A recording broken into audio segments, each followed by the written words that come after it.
नमस्कार दर्शक बंधु शुभ सकाळ आज हूँ 16 जून मंगलवार आज रही राज्य तथा देश विदेश 20टी गुरुत्वपूर्ण खबर प्रति खबर इंपोर्टाट तेणु भिडियो शेष पर्यटन देखापी आम अनुरोध।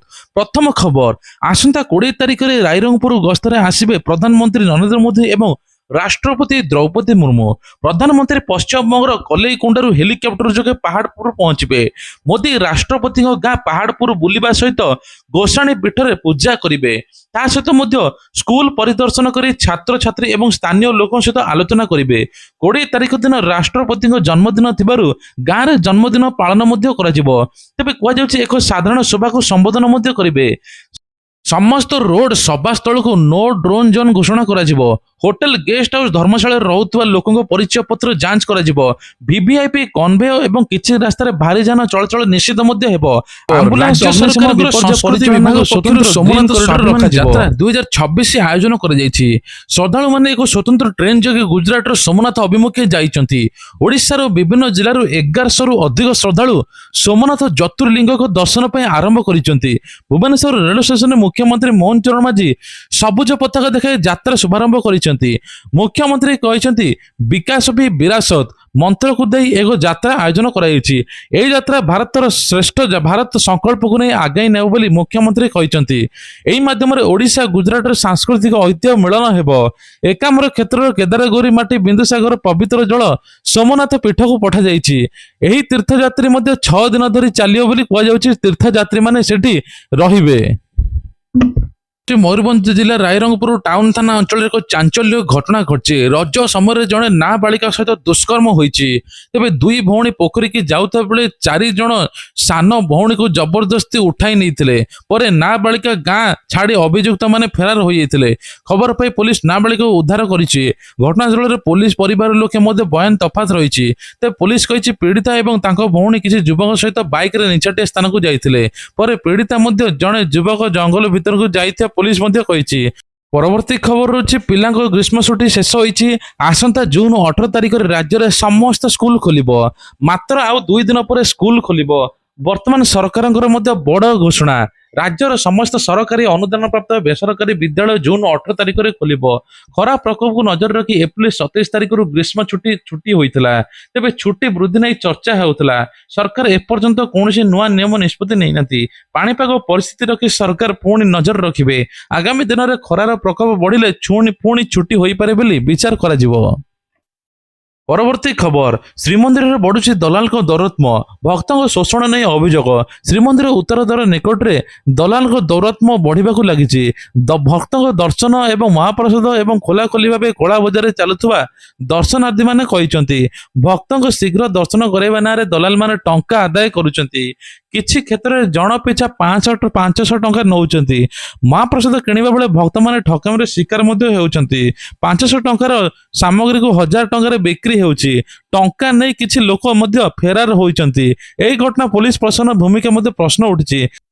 परवर्ती खबर केदारनाथ बद्रीनाथ दर्शन कले मुकेश अंबानी दान कले 10 कोटी टंका। प्रत्येक मंदिर को 5 कोटी लेखा दान करिसंती। उत्तराखंड बद्रीनाथ केदारनाथ धाम परिदर्शन करिसंती। धार्मिक गस्त समय से उभय मंदिर पूजार्चना करिसंती। मुकेश अंबानी बद्रीनाथ केदारनाथ मंदिर को 5 कोटी लेखाएं 10 कोटी दान करिसंती। तांको हेलिकॉप्टर सकाळ प्राय 10टार बद्रीनाथ हेलीपैड रे अवतरण करितला। बद्रीनाथ मंदिर रे रीतिनीति अनुसार पूजा करितले। पर बद्रीनाथ केदारनाथ मंदिर कमिटी अधिकारी सह आलोचना करितले। एहा परे मध्ये हेलिकॉप्टर जोगे केदारनाथ धाम को जाइतले। केदारनाथ मंदिर रे बाबा केदारनाथ को जलाभिषेक मध्ये पूजा अंशग्रहण करितले। मंदिर परिसर भक्त माने तांको देखि जय श्रीराम ध्वनि स्वागत। परवर्ती खबर 20 तारिख जाए वर्षा संभावना। दक्षिण पश्चिम मौसुमी वायु उपकूल रही। मौसुमी वायुर प्रभाव में राज्य विभिन्न स्थान में वर्षा होची। वर्षा जो उपकूल ओडिशा अनेक स्थान ग्रीष्म प्रभाव कमी। आसंता 20 तारिख पर्यंत घड़घड़ी सहित प्रबल वर्षा हेबो। आगामी 3 रु 4 दिन पर्यंत सर्वोच्च तापमात्रा विशेष परिवर्तन हेबो नाही। 21 तारिख बेलू राज्यर अधिकांश स्थान में तापमात्रा 2 रु 3 डिग्री कमी पारे। भुवनेश्वर आखपाख अंचल आंशिक मेघुआ पाग रहिबो। तेबे वायुमंडल अधिक आर्द्रता थिबारु गुळुगुळी अनुभूत हेउची। विशेष करी कहै वर्षा किछि कमी पारे किंतु सर्वाधिक बौद्धर तापमात्रा 13 प्रबल गुळुगुळी हेउची किंतु वर्षा संभावना अछि। एबे कहै दिन रे खरा आ संध्या हेला वाला मात्र वर्षा हेबो। 16 जिला को येलो अलर्ट करछि पाणीपाग विभाग। ପରବର୍ତ୍ତୀ ଖବର ହେଉଛି ରାଜସ୍ଥାନ ଜୟପୁରରେ ଏକ ପ୍ରତିବାଦ ଚାପୁଡ଼ା ମାଡ଼ ଖାଇଛନ୍ତି ଅଭିଜିତ ଦେବକେ, ଯିଏକି ଏବେ କକରୋଜ ଜନତା ପାର୍ଟିର ପ୍ରତିଷ୍ଠାତା। ଜଣେ ଯୁବକ ତାଙ୍କୁ ଚାପୁଡ଼ା ମାରିଥିବା ମଧ୍ୟ ଦେଖାଯାଇଛି। ସୋମବାର ଦିନ ଜୟପୁରରେ ଶହୀଦ ସ୍ମାରକୀ ଦଳୀୟ କର୍ମୀମାନେ ପ୍ରତିବାଦ କରୁଥିଲେ। ସେହି ସମୟରେ ଅଭିଜିତ ଦୀପକ ସଭାସ୍ଥଳରେ ପହଞ୍ଚିଥିଲେ। ଅଭିଯୋଗ ଅନୁସାରେ ଜଣେ ଯୁବକ ଗାମୁଛା ଟାଣି ଚାପୁଡ଼ା ମାରିଛି। ତେବେ ଘଟଣା ପରେ ଯୁବକ ସେଠାରୁ ଫେରାର ହୋଇଯାଇଥିଲେ। ଦଳୀୟ କର୍ମୀମାନେ ଅଭିଯୁକ୍ତ ଧରିବାକୁ ଚେଷ୍ଟା କରିଥିଲେ କିନ୍ତୁ ସଫଳ ହୋଇନଥିଲେ। ଏହି ଘଟଣା ପରେ କର୍ମୀମାନଙ୍କ ମଧ୍ୟରେ ଅସନ୍ତୋଷ ଦେଖାଯାଇଛି। ତେବେ ଅଭିଜିତ ଦୀପକେ ସମର୍ଥକ ଶାନ୍ତି ବଜାୟ ରଖିବା ପାଇଁ ଅନୁରୋଧ କରିଛନ୍ତି। ପରବର୍ତ୍ତୀ ଖବର ହେଉଛି କୋଲକାତାରେ ଟିଏମସି ନେତା କୁନାଲ ଘୋଷଙ୍କ ଉପରେ ଅଣ୍ଡା ମାଡ଼ ହୋଇଛି। ଏହି ଘଟଣା ମମତା ବାନାର୍ଜୀ ଘର ସାମ୍ନାରେ ଘଟିଥିବା କୁହାଯାଉଛି। ଅଣ୍ଡା ଫିଙ୍ଗିଥିବା ଯୁବକ ନିଜ କାର୍ଯ୍ୟରେ ପୂର୍ବ ଘଟଣାରେ ଦାବି କରିଥିଲେ। ତେବେ ବିଶେଷ କୁହାଯାଉଛି ଏହି ଘଟଣାରେ କିଛି ସ୍ଥାନୀୟ ଲୋକ ସମର୍ଥନ କରିଛନ୍ତି। ଟିଏମସି ନେତା ବିଧାୟକ ମଦନ ମିତ୍ରଙ୍କ ବିରୋଧରେ ସମାନ ଘଟଣା ଘଟିଛି। ପ୍ରଦର୍ଶନକାରୀ ତାଙ୍କୁ କାର୍କେଡ ଉପରକୁ ଅଣ୍ଡା ମାଡ଼ କରିଥିବା କୁହାଯାଉଛି। ସ୍ଥାନୀୟ ଲୋକଙ୍କ ସମସ୍ୟା ଲୋକଙ୍କୁ ଅସନ୍ତୋଷ ହୋଇଛି। ନିକଟରେ ଟିଏମସି ସାଂସଦ ଅଭିଷେକ ବାନାର୍ଜୀ ମଧ୍ୟ ଅଣ୍ଡା ମାଡ଼ ମଧ୍ୟ ଓ ପଥର ଆକ୍ରମଣ ସାମ୍ନା ମଧ୍ୟ କରିଛନ୍ତି। ବିଶେଷ କରି ତାଙ୍କ ଗସ୍ତରେ କିଛି ଲୋକ ସ୍ଲୋଗାନ ଦେଇ ବିରୋଧ କରିଛନ୍ତି। ଚିକିତ୍ସା ପରେ ଅଭିଷେକ ବାନାର୍ଜୀ ନିଜର କାର୍ଯ୍ୟକ୍ରମ ଜାରି ରଖିଥିଲେ। ଏହି ଘଟଣାରେ ପୋଲିସ 5 ଜଣଙ୍କୁ ଗିରଫ କରିଥିଲା। ଗିରଫ ବ୍ୟକ୍ତିମାନେ ରାଜନୈତିକ ଦଳ ସହିତ ଜଡ଼ିତ ଅଭିଯୋଗ ମଧ୍ୟ ରହିଛି। ପରବର୍ତ୍ତୀ ଖବର ହେଉଛି ପିଲାମାନଙ୍କ ମାନସିକ ଏବଂ ସାମାଜିକ ସୁସ୍ଥତା ପାଇଁ ସରକାର ବଡ଼ ନିଷ୍ପତ୍ତି ନେଇଛନ୍ତି। ତେବେ ସରକାର ପ୍ରଧାନମନ୍ତ୍ରୀ କହିଛନ୍ତି 16 ବର୍ଷର କମ୍ ବୟସର ପିଲାମାନେ ସୋସିଆଲ ମିଡିଆ ଉପରେ ପ୍ରତିବନ୍ଧକ ଘୋଷଣା କରାଯାଇଛି।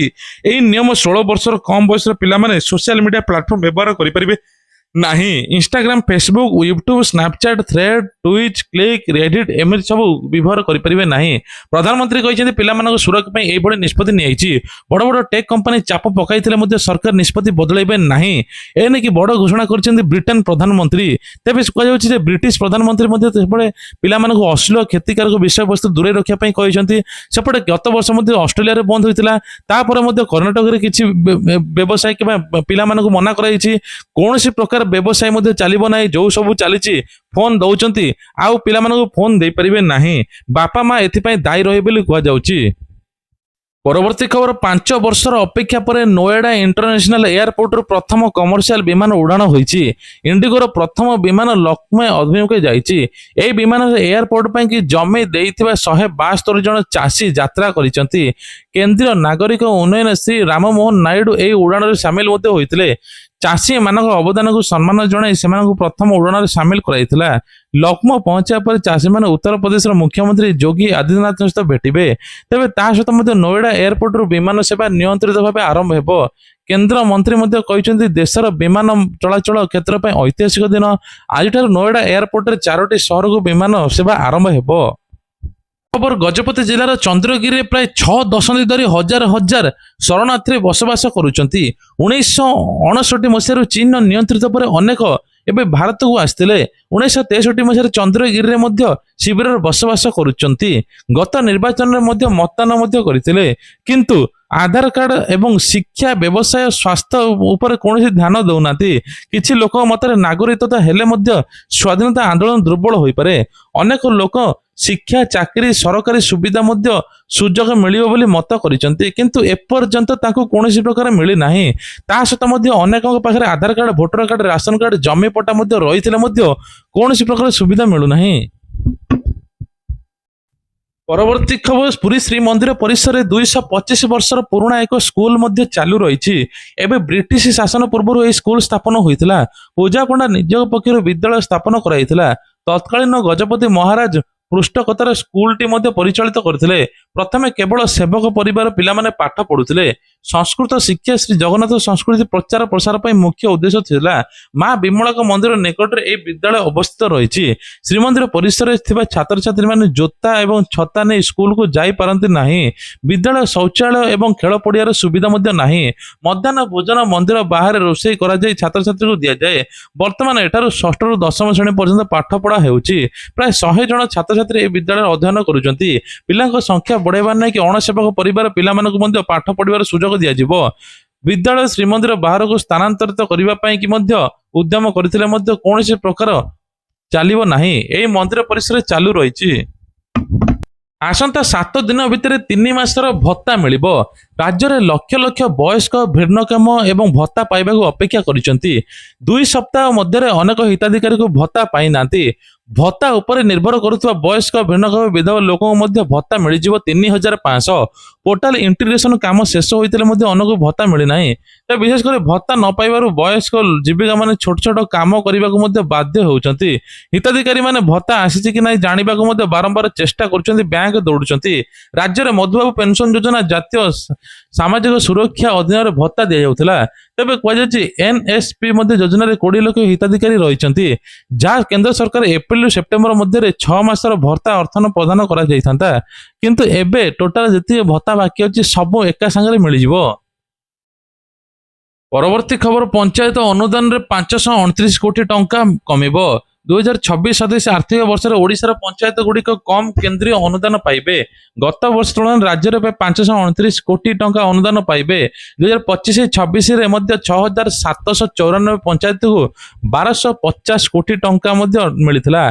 2026-27 रे पंचायत गुड़िक 721 कोटी टंका 19 लाख टंका मिलिबो। ते विशेषकर 5000 पर्यंत जनसंख्या प्रति पंचायत को मध्य 9.5 लाख टंका मिलिबो। एही वर्ग रे राज्य माने 3372 पंचायत रही। पंचायत गुड़िकर 324 कोटी टंका मिलिबो। एने कि मध्य सरकार कहते आग अपेक्षा एवं अनुदान आहुरी कमिजिबो। परवर्ती खबर तेबे हठात एते बड़ एक्सीडेंट हो बोली केही जानि नथिले। आत्मसमर्पण कला किलर ड्राइवर। प्रेस छक निकट रे एकभली एक घटना प्रथम थर घटछि। मैत्री विहार थाना रे आत्मसमर्पण करछि ड्राइवर। तेबे सीरीज दुर्घटना 3 जनक मृत्यु 4 जन गुरुतर होइछन्ति। प्राय राति 8टा पाखापाखि प्रेस छक पाखर एक कार रेलवे स्टाडियम पाखरे द्रुत गति जाउथला। एही समय मध्य न्यू सरकारी कलन फाटक चा दुकान 10 रु ऊर्ध्व लोक चा पिउथिले।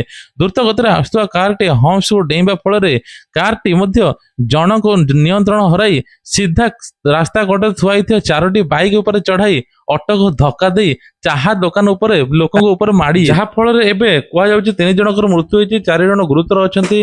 अन्य 4 जन विभिन्न हॉस्पिटल पठाइछि। सेबल ड्राइवर आत्मसमर्पण मध्य करिछि। मद पी नथिया बेली पुलिस मध्य चेक रु जणा पड़िछि।